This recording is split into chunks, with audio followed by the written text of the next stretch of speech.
And no, but that's part of the thing that's so hard about concert is that we're trying to like book the Grammy nominated or award winning artist before they win the award. So we were having the conversation. I was like, all right, who do we think is gonna win? And they're like, I don't really know. This is who I want to win. And I'm like, no, but like we need to know who's gonna win so I can book them tomorrow before they win.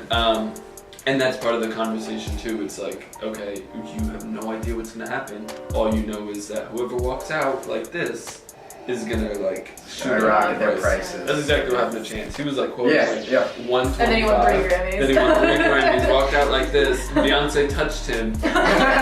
Was $625,000. And I was like, wow, overnight. So yeah, you kind of have to play that game. So we're excited. I mean, we're having an event to stream the Grammys. Subag concert as well as Subag film to see like what's gonna come out of it and how is that gonna pivot to the spring.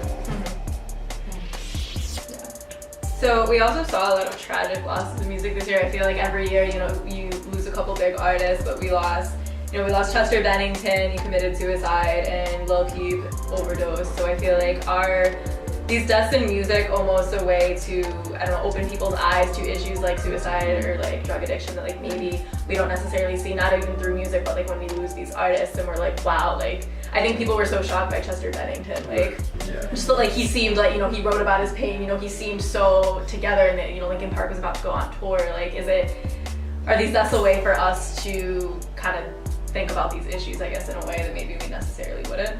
Yeah. Did we lose George Michael this year? I think that was very late last year, early this right year. after I Christmas. think it was because they honored him at the Grammys last year. And it still feels like now listening to it, since it was last Christmas, it's like listening to Wham. I'm a big Wham fan. Mm-hmm. So like every Christmas it's like George Michael. It's a big thing in my household. My mom's a huge George Michael fan. And now still coming across to this next holiday season, when you think about it, you're like, wow, one of your heroes are just kind of like gone. And it goes the same for those who like look up to Lil Peep as well as Chester Bennington. Like, how many of us in middle school listened to Numb Encore with Jay-Z and goes, that was the best collab ever.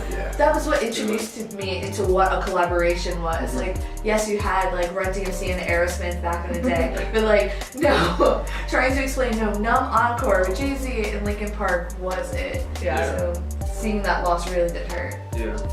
I think that too often we look at like these artists as like workers for us. We're like, when are you gonna give us more music? When are you gonna go on tour for us? And we're not respecting them enough as people. Mm-hmm. So like we're respecting the music that we put out, we love it, we consume it, but then at the same time we're not valuing that sometimes they need a day off, sometimes they have things going on beyond their music, they're people as well, and this is part of just they love to do it, but it's part of their business. So like you were mentioning that Numb Encore thing, and then I saw Jay-Z at Made in America this past September, and he closed with that, and it was like one of the most like heart-wrenching things. It was like, wow, that was like a childhood song, and you don't even realize like how impactful someone is on your life until they're gone. And that was like one of the moments for me this year. I think another big artist that passed away this year was Tom Petty. I just think that's someone that like who was performing 20, 30 years ago, whatever it was, regularly, still like is a very currently played artist in a lot of households, not necessarily by like a college demographic per se, but I know like I grew up listening to him a lot, and I'm sure a lot of people have heard his songs and like what he represented. So, but I think there was definitely a tragic year all in all between losing all the people we mentioned and all those that we did. Yeah, Chris Cornell was a big one that like hit me hard too. Like Soundgarden, my dad was a huge Soundgarden fan, so I always heard Soundgarden when I was younger. And like I just remember after his death, me and my dad going back and like listening to their songs, and he's like, just the lyrics that he wrote, like they're so dark and like they're so beautiful, and like it's so strange to like lose someone after like you've been listening to their music for so long, and like their music's become a part of your life, like. And then continuing to listen to them afterwards. Definitely. So I guess to close this out, what are you looking forward to in 2018? What are you most excited for? Vampire Weekend. I'm a huge Vampire Weekend fan.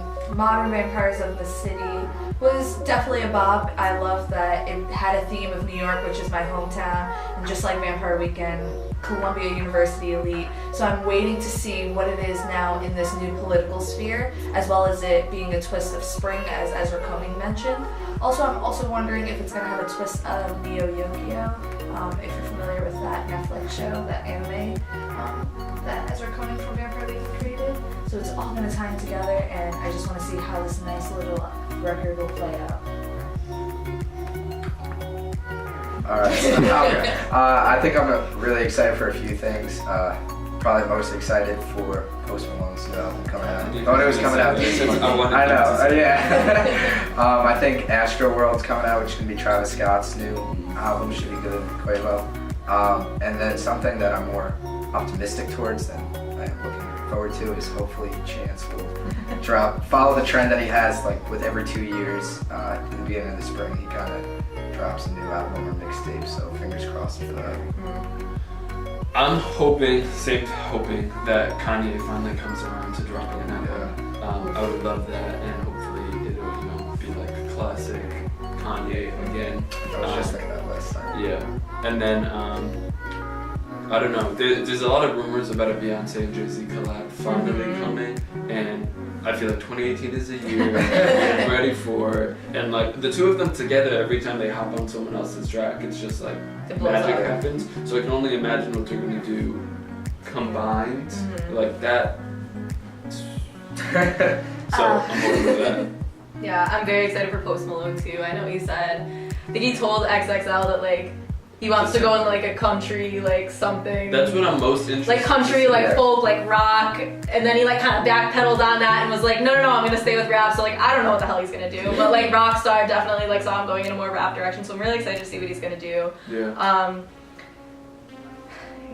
Kind of awesome that you never know what you're gonna expect. Right. Nowadays, Yeah, they can make music so easily that they just switch it up on the drop. Like if you told me that Young Thug was gonna drop a country song in 2017, I'd even say you're crazy. Then again, he did. So. Oh my god! Now that even in this last conversation, I've been remembering albums that came out. Like Beautiful Tiger Girl. Right, Young Thug and Future. Pretty Future Girls, had like, 2 albums. That's what, yeah, Future had those 2 back to back. He replaced himself at the #1 spot. Right. Underrated albums. Amine's album was very underrated. J. Cole's album. Was very Was that 2017? I can't. Yeah. That was 2017. So I feel like he got a lot of like shit for that album. I don't know if I can swear on this. I feel like he got a lot of crap for that album too. Like I feel like I'm the one who gave the slack. Really? Yeah. I want to know. No, I want to know your opinion now. I'm not a J. Cole fan. Yeah. I just can't swing with it. Like.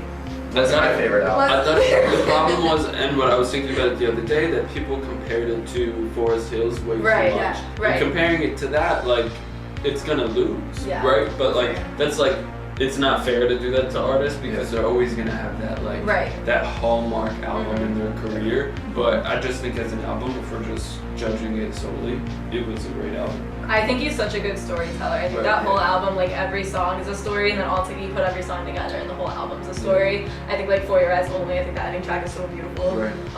And when he has She's Mine Part 1 and 2, like I don't know, it gives me chills like to think about the way that he can just tell a story, and it's not the most he doesn't have insane flow, and he doesn't spit like rapid fire like Kendrick, but I think just in his lyrics they're so simple, but they tell a story.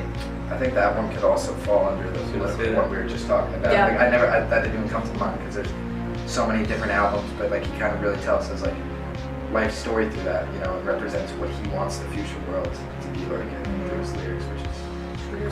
2017, the year of music. Yeah. Definitely. I don't know if it gets better from here. But we'll see. Hopefully. We'll see. Fingers crossed. Yeah. Well, thanks for joining us, and we're very excited, looking forward to 2018, what we get to listen to.